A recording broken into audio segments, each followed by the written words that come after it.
화제의 인물을 만나보는 시간 인더시사 21대 국회 새 인물을 만나보고 있습니다. 우리 지역을 대표하는 국회의원 당선자를 만나 21대 국회에 대한 비전부터 잘 알려지지 않았던 삶의 이야기까지 더 깊이 들여다보는 시간을 가져보겠습니다.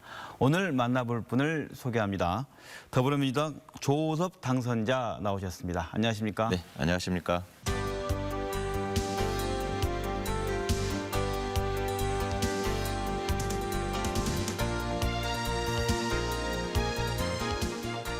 저희 MBC 채널에는 처음 나오셨으니까 네. 오늘 당선시켜주신 분들에게 한 말씀 하고 싶으실 것 같아요. 예. 선거운동 과정에서 여러 유권자들을 많이 만나 배웠습니다. 네, 예. 그 유권자들이 크게 세 가지 말씀을 하시더라고요. 세 가지. 네. 예. 하나는 촛불혁명 그리고 광주 시민의 힘으로 탄생한 우리 문재인 대통령께서 개혁 과제를 꾸준하게 추진했으면 좋겠다. 네. 특히나 검찰 개혁과 공수처 설치 등을 네. 완성했으면 좋겠다라는 말씀을 주셨고요. 네. 두 번째로는 2022년에 대통령 선거가 있는데 그때에도 더불어민주당이 정권을 재창출했으면 좋겠다라는 말씀. 그리고 세 번째는 중요한 말씀이셨는데 집권 여당의 강한 국회의원이 되어서 지역 발전과 광주 발전을 위해서 지역의 정책이 중앙에 반영될 수 있도록 그리고 예산을 좀 더 많이 확보할 수 있도록 노력해달라라는 말씀을 많이 주셨어요. 주민들께서 주신 그 말씀 잊지 않고 항상 초심으로 돌아가서 열심히 의정활동 펼치겠습니다.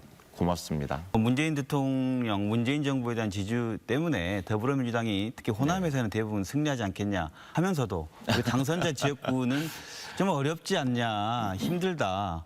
예. 상당히 좀 실제로 많이 힘드셨나요? 어떻습니까? 많이 힘들었습니다. 그리고 네. 많이 긴장한 것은 사실입니다. 네. 광주 전남에서 두 군데가 격전지다라고 말씀을 주로 하셨습니다. 우리 네. 광주의 북갑과 네. 전남의 목포. 요즘에 서울 중앙당에 올라가서 다른 당선자들 만나서 이야기를 들어보면 20% 차이면 완전히 압도적 표차다라고 이야기를 하더라고요. 네, 근데 네. 광주이다 보니까 네. 다른 선거구에 비해서 표차가 좀 덜 나다 보니까 조금 더 격전지로 분류가 됐던 것 같습니다. 저희 언론에서 또 사실상 보다 보니까 호남의 격전지가 거의 없는 거 아니었나 그러면서 방금 말씀하신 목포하고 광주 우리 지역구가 그나마 격전지 아니야 가로 열고 가로 닫고 그나마를 붙이게 된 네. 그런 상황이었던 것 같습니다. 이렇게 하다 보면 그 가족도 네. 많이 힘들었을 것 같아요. 어떻습니까? 처음에는 제 배우자와 제 아들이 아마 우리 선거구를 거의 한 3바퀴는 돌았을 겁니다. 네. 코로나 이전에 둘이가 한조가 되어서 3바퀴 정도 돌았던 걸로 알고 있고 저도 네. 계속 돌아다녔고 그러다가 코로나19가 생기니까 이게 상가 방문이라든가 그 자체가 힘들어졌어요. 그래서 계획을 짠 게 2만 보 걷기 계획을 짰습니다. 가족이 함께 2만 보 걷기. 예, 네. 예. 그래서 길거리를 계속 돌아다니면서 만나신 분들에게 인사하고 명함도 제대로 못 전해드리니까 인사하고 계속 그렇게 다녔던 것 같아요. 그리고 어느 날인가 저녁에 제 발을 보니까 물집이 많이 잡혀 있더라고요. 네.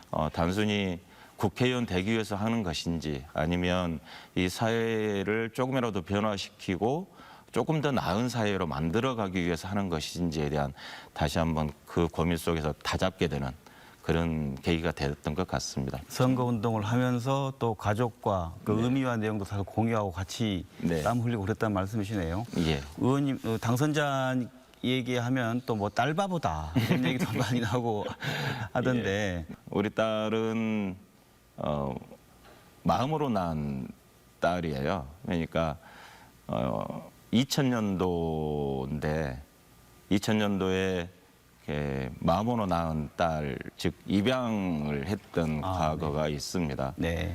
수잔 브링크 아리랑이라는 그 영화가 유명한 나왔었고 영화죠. 해외 네, 입양하면서 우리 국내 아이들이 왜 해외 입양을 가야 되는 건지에 대한 네.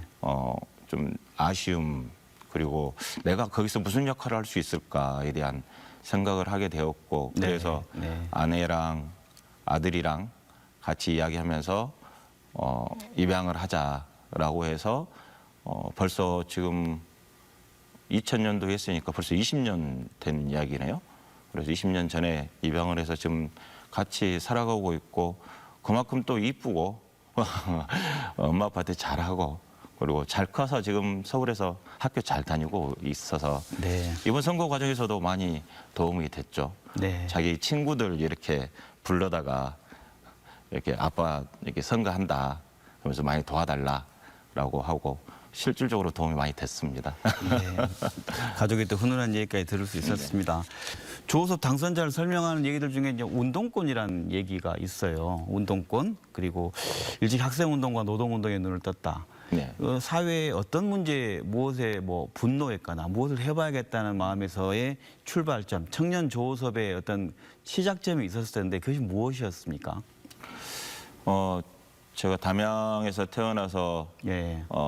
집이 좀 많이 가난했어요. 구남의 막둥이거든요. 네. 많이 가난해서 대학을 가려고 했는데 대학 갈 돈이 없어서 네. 처음에는 그 농협 전문대라고 있습니다. 네. 거의 2년제 대학이었는데 그건 저기 학비와 생활비가 모두 무료로 이렇게 되는 곳에 원서를 썼었어요. 네. 그래서 그런데 아깝게 떨어지고 재수를 하고 86년도에 전남대학교 신문방송학과 입학을 했는데 학교 가보니까 이제 선배들과 만나고 그럴 거 아니에요. 그런 과정에서 80년 5월에 대한 부분들의 네. 이야기가 당연히 나올 수밖에 없었고 아직도 그 5월 학살을 자행했던 전두환과 노태우가 대통령 권좌에 앉아 있었던 사회였기 때문에 네. 야 이런 사회에서 어떻게 강의실에서 공부만 할 수 있겠느냐.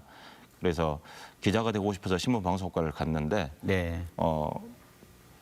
저기를 하게 됐죠. 데모를 할 수밖에 없는 상황이었죠. 그래서 네. 5월 진상규명 투쟁을 지속적으로 했던 것 같습니다. 그런데 네. 아직도 진상규명이 이루어지지 않아서 참 아쉬운 부분에 있고 그리고 나서 4년 내내 그렇게 살았던 것 같고 그러면서 제 인생 가치관이 변했던 것 같아요. 예전에는 나만을 위해서 이렇게 공부하고 살아야겠다는 생각을 많이 했는데 네. 대학교 4년은 학생운동을 하면서 여러 가지 책을 보게 되고 공부를 하면서 이 인생 자체가 이 사회 자체가 바로 서지 않고서는 내 스스로 아무리 잘 살아도 아무런 의미가 없겠구나라는 생각을 했고 네.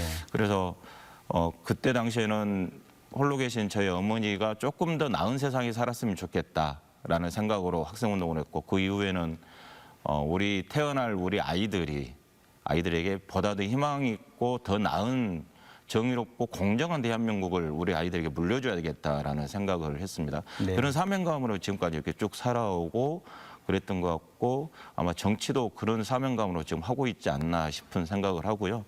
혹여 제가 이렇게 잘못된 길을 가려고 하는 순간에도 네. 항상 그런 마음, 예전에 청년 때 가졌던 마음들 다시 한번 좀 돌이켜 보면서 마음 다잡고 다시 가고 그렇게 했던 것 같습니다. 네, 그렇게 이렇게 사회 운동을 하고 그런 거에 고민하면서 진행해왔던 청년 조섭이 이제 바뀐 게 제도권 정치. 네. 그러면서 2010년도에 시작되는가요? 네. 시의회 의원으로 제도권 정치를 시작하셨어요. 네.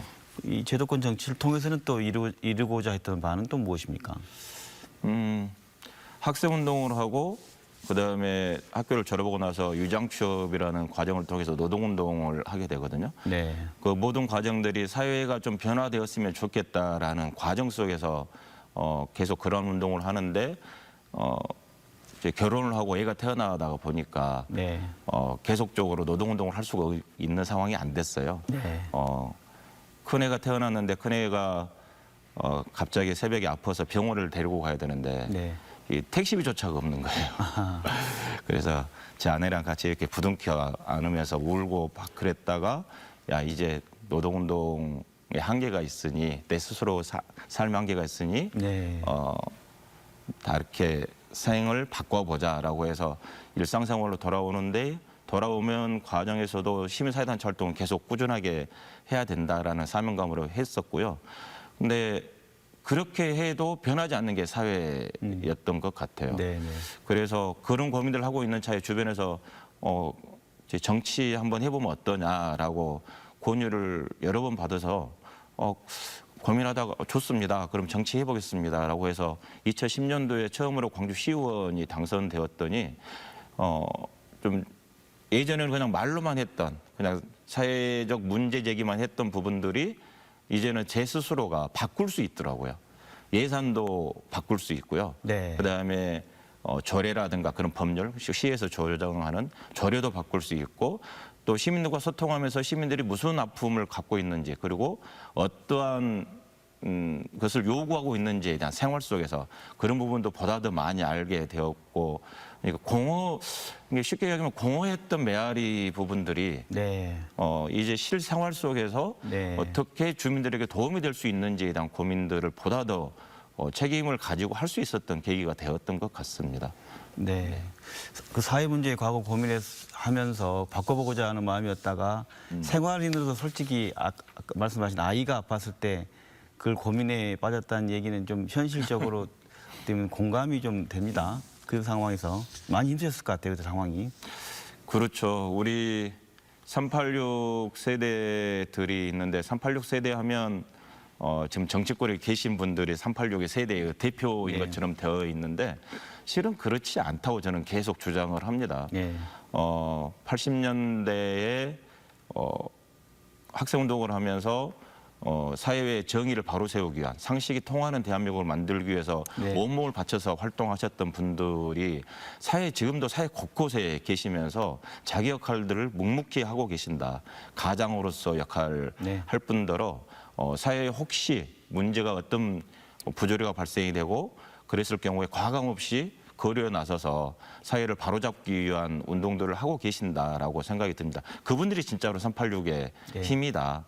과거 박근혜 정부의 국정농단 사건 때 거리로 나왔던 분들, 촛불을 들었던 분들, 네. 그분들 또한 386 세대도 포함되어 있을 거고 그런 사회 곳곳에서 그런 역할들을 하고 계신다라고 생각이 들어서 저 또한 그 386 중에 일원이기 때문에 함께 가야 된다라고 생각을 하고 있습니다. 되게 조호섭 당선자 얘기하면 뭐 떠오르는 인물들이 연관 검색어일 수 있을 것 같아요. 누구신지 아시죠?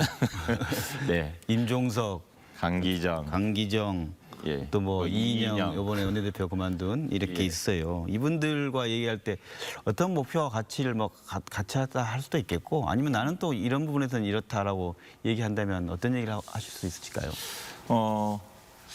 이게 임종석 실장하고 인연은 1989년도부터 인연이기 때문에 굉장히 오래된 인연이고 네. 강기정 수석도 마찬가지로 80년대 후반부터 인연이기 때문에 굉장히 오래된 인연이고 이인영 대표는 한 5, 6년 전에 인연이 시작이 된 건데요. 네. 그 세 분과 인연이 지금도 계속 이어지는 이유는 그것인 것 같습니다. 무엇이냐면 네. 청년 시절에 가졌던 가치, 즉 대한민국이 조금 더 행복했으면, 대한민국이 조금 더 상식이 통한 나라가 되었으면, 대한민국이 조금 더 평화로운 나라가 되었으면이라고 생각했던, 추구했던 그 가치를 지금도 가지고 있다. 대한민국이 조금 더 민주적인 사회가 되었으면 좋겠다는 것과 그리고 남과 북의 지금 이 관계가 조금 더 평화롭고 그 남과 북의 관계가 평화로움이 우리 대한민국의 경제에 도움이 되었으면 좋겠다. 우리 미래 세대에게 도움이 됐으면 좋겠다라고 생각하는 그 가치가 공유되고 있지 않나 싶습니다. 네, 네. 알겠습니다. 그 정치권 이른바 이래서 86 세력이라고 얘기를 하지 않습니까? 이분들이 앞으로 방금 가치를 공유한다고는 했지만 구체적으로 어떤 일들을 잘 해볼 수 있고 어떤 그 정치적 과제는 어떤 걸 해볼 수 있는 건지를 좀 총괄적으로 얘기해 주신다면 어떻게 얘기해 줄 수 있을까요? 86세대들이 대한민국 어려울 때 항상 그곳에 있었다라고 생각이 듭니다. 대한민국이 크게 산업화 시대와 민주화 시대로 구분을 하지 않습니까? 산업화 시대에서는 지금 우리 어르신들께서 대한민국을 잘 살게 만들으셨던 그 역군들이시고 그리고 그 과정에서 소외됐던 부분들을 민주화시킨 부분들은 우리 86세대의 역할이 컸다라고 저는 네. 생각을 하고 있고요. 그런 것처럼 대한민국이 조금 더 나은 미래로 나아가기 위한 부분에 있어서 86세대의 역할들이 있을 것이다. 네. 아직도 풀어지지 않고 있는 뭐 민주주의에 대한 문제, 제도 개혁이 완성되지 않고 있지 않습니까? 그에 대한 문제, 그다음에 남과 북의 문제에 있어서 86세대들이 해야 될 역할들은 있다라고 생각이 들고 더더욱이나 우리 86세대가 또 더 해야 될 것은 미래 세대에 대한 양성 부분이 필요치 않을까. 즉 산업화 시대와 민주화 시대를 지나고 나서 지금 미래 세대에는 산업혁명 시대라고 이야기할 수도 있다고 저는 생각을 하는데 거기에 대한 준비 부분을 할 수 있도록 밑바탕을 깔아주는 역할 또한 우리 86세대가 해야 될 역할이지 않을까 싶습니다. 네, 알겠습니다. 이제 일단 21대 국회가 이제 시작되니까 그 조호섭 당선자가 무슨 일을 어떻게 할 것인가가 또 우리 지역민들 뽑아주신 분들에게는 또 중요한 일들 아니겠습니까? 그쪽 얘기를 한번 넘어가 보도록 하죠. 예. 되게 언론 인터뷰나 얘기하면 우리 당선자께서는 21대 국회에 대한 각오로 싸우는 국회를 멈추고 일하는 국회를 만들겠다 예. 밝혔어요. 일하는 국회를 두 가지 측면을 본다면 하나는 그 우리 종전에 문재인 정부 이 3년 맞기 전반기에 있었던 개혁 과제를 네. 뭐 완성하는데 개혁 과제를 더 늘릴 거냐, 있는 것 중에서 정말 의미 있는 것을 모아서 몇 개만 해서 해보면서 갈 거냐. 그 개혁 과제 부분들은 어떻게 해 나가야 한다고 생각하십니까? 저는 적폐청산 관련되어서 쭉 3년간 해오셨는데 네. 이거는 저 제도적으로는 되어 있지 않다라고 봅니다. 이게 패스트 트랙으로 그 공수처법 관련되어 되어 있지만 그 자체도 아직 만들어져 있지 않는 거고요. 네. 그리고 다른 개혁 과제들 지방자치법 전면 개정안도 정부에서 제출했지만 국회에서 통과되지 못했거든요. 그런 개혁 과제들 네. 또 국민들의 삶과 직결되어 있는 개혁 과제들 자체가 그 법률로 완성이 돼야 된다. 이제는 그래서 17년 촛불혁명이 완성은 저는 법률적 제도적 완성에서 네. 마무리가 된다고 생각을 하기 때문에 네. 그 개혁 과제에 대한 법률적 완성을 21대 국회에서는 해야 되는 거 아닌가에 대한 생각이고요. 네. 그렇다고 그래서 민생이라든가 사회 변화에 대해서 네. 이렇게 대응하지 못한 그런 국회는 또 잘못된 국회이기 때문에 그 민생과 사회 변화에 대한 대응할 수 있는 그런 제도적 마련도 같이 동시적으로 해야 된다고 봅니다. 네, 이미 그 당선자 인터뷰를 통해서 또 여러 방송에서나 신문 매체를 통해서 조호섭 당선자가 해보고 싶은 상임위원회는 국토교통위원회다라고 네. 밝히셨어요. 어떤 일을 해보고 싶으십니까? 저 같은 경우는 국토상임위 국토위를 가고 싶은데 그 네. 이유는 네. 대통령실 국가균형발전위원회에서 그게 국토균형 발전에 관련된 공부를 했고 일을 해왔기 때문에 네, 네. 그게 연관선상으로 그 일을 해보고 싶다라는 거고 네. 그래서 지역 내의 불균형을 해소시키고 싶다라는 부분이 강한 거고요. 특히나 우리 북구 갑에 존재하지만 광주의 문제인 광주역 문제를 네. 이제 더 이상 지지부진 계속 끌고 갈 수는 없다. 그래서 올해 아니면 내년까지는 결정을 내야 된다. 광주역을 어떻게 할 것인지에 대한 결정을 내야 된다고 생각을 하고 있기 때문에 네.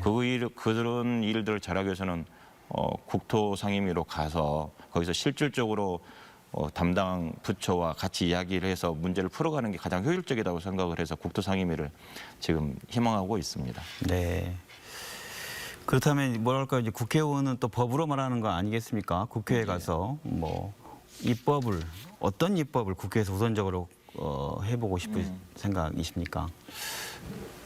가장 우선적으로 해보고 싶었던 것은 제가 지방의원 출신이기 때문에 지방 분권과 관련된 즉 지방자치법 전면 개정안을 가장 우선적으로 해보고 싶었습니다. 네.